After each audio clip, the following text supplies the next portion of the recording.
the great one, Mark Levin, from his hidden bunker. Mark, thank you very much for joining us this morning. On your Thursday evening radio broadcast, you laid out a devastating case about executive overreach of the Obama administration, which many believe metamorphosized itself to tweets that President Trump sent out on Saturday morning accusing potential wiretapping in Trump Tower.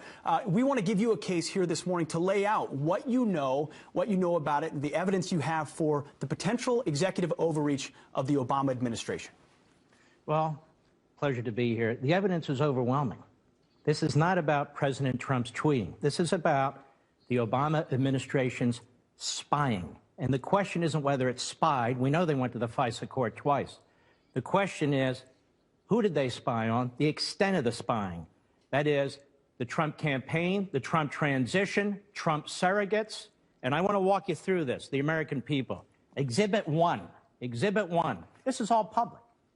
Head Street. 2 separate sources with links to the counterintelligence community have confirmed that the FBI sought and was granted a Foreign Intelligence Surveillance Act court. This is spying. In October, giving counterintelligence permission to examine the activity of, quote, U.S. persons in Donald Trump's campaign with ties to Russia. Let me go on. This isn't me. They say the first FISA request, sources say, named Trump, was denied back in June, denied by the court. But the second was drawn more narrowly and was granted in October after evidence was presented of a server possibly related to the Trump campaign and its alleged links to 2 banks. Now, sources suggest that a FISA warrant was granted to look at the full content of emails and other related documents that may concern U.S. persons. Now, I know people are hung up with Trump's word wiretapping. Well, how'd they get access to this server information? Does it really matter if it was wiretapping, electronic surveillance, or whatever it was? Exhibit 2, The Guardian, a well-known right-wing British paper. Here it is. Quote, The Guardian has learned the FBI applied for a warrant from the Foreign Intelligence Surveillance Court over the summer in order to monitor 4 members of the Trump team suspected of irregular contacts with Russian officials. Keep in mind, this is during a presidential election. The sitting president, the incumbent party, is now investigating the presidential candidate of the Republican Party and his campaign to some extent.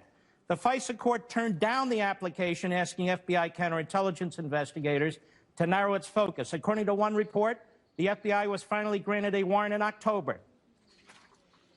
Exhibit 3, McClatchy, another well-known right-wing newspaper. Here they have the agencies. Headline, FBI, 5 other agencies. 5 other Obama administration agencies probe possible covert Kremlin aid to Trump.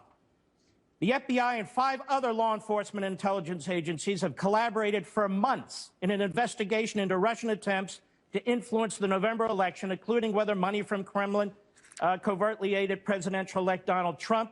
2 people familiar with the matter said the agencies involved in the inquiry are the FBI, the CIA, the NSA, the Justice Department, the Treasury Department's Financial Crimes Enforcement Network, and representatives of the Director of the National Intelligence. Are you telling me Barack Obama didn't know what was going on in 6 agencies? As you go on, how are you? Okay, keep going. I'm not done. I need to make the case because the media seems to be confused about their own reporting. New York Times, another well-known liberal outlet, intercepted Russian communications, part of inquiry into Trump associates, January 19. The FBI is leading the investigations, aided by the NSA, the CIA, Treasury Department's Financial Crimes Unit. The investigators have accelerated their efforts in recent weeks, but have found no conclusive evidence of wrongdoing. Listen to this. One official said intelligence reports based on some of the wiretap communications have been provided to the White House. This is the New York Times, another right-wing outlet. 4. Another right-wing outlet, Let's continue. New York Times again. NSA gets more latitude to share intercepted communications. In the final days of the Obama administration, the administration has expanded the power of the NSA to share globally intercepted personal communications with the government's 16 other intelligence agencies before applying privacy protections. Now, why would they do this on the way out the door? Well, March 1, Exhibit 6, Obama administration rushed to preserve intelligence of Russian election hacking. In the Obama administration's last days, listen to this, some White House officials scrambled to spread information about Russian efforts to undermine the presidential election and about possible contacts between associates of President-elect Trump and Russians across the government. I'm not done. Exhibit 7, New York Times. Flynn is said to have talked to Russians about sanctions Trump took office. Well, where'd they get this information? Well, Mark, you know, the FISA court, they're always monitoring the Russian ambassador. And so how do we know that? Maybe they are, maybe they're not. But there's an awful lot of other activity. Sure. Here we have Washington Post. One more. Washington Post, March 2nd. U.S. investigators have examined contacts Attorney General Sessions had with Russian officials during the time he was advising Donald Trump's campaign. The focus of the U.S. counterintelligence investigation has been on communication between Trump campaign officials and Russia. Listen to this.